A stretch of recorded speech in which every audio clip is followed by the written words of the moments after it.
Good evening all. ఈ రోజు class నుంచి మీకు ఉచ్చబాయ చేస్తారు, తర్వాత బాజు చెస్, మళ్ళీ ఉచ్చబాయ చెస్ నుంచి ఆరామ్ కర్ అనేది ఈ క్లాస్ నందు మీకు నేర్పించబడుతుంది. ఈ ఉచ్చబాయ చెస్ ఎందుకు చేస్తామంటే దౌడు కదంతాలు చేసినప్పుడు కానీ లేదా రన్నింగ్ నందు మనము వెపన్ ఏ విధంగా క్యారీ చేసి రన్నింగ్ చేయాలనేది మనం ఈ యొక్క మూవ్మెంట్ చేయడం జరుగుతుంది. ఇప్పుడు మన ఏడీ రమేష్ సార్ గారు ఈ యొక్క మూవ్మెంట్ చేస్తారు. ఇప్పుడు సార్ చేసి చూద్దాం. లీడర్ के लिए सावधान, लीडर के लिए ఉంచబాయే చస్త్రు. ఇప్పుడు బాజు చెస్.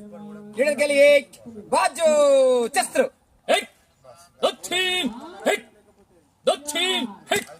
లీడర్ के लिए విశ్రామ్. ఇప్పుడు విశ్రామ్ నుండి డైరెక్ట్ గా ఉంచబాయే చెస్. లీడర్ के लिए ఉంచబాయే చస్త్రు. ఆరామ్ కర్.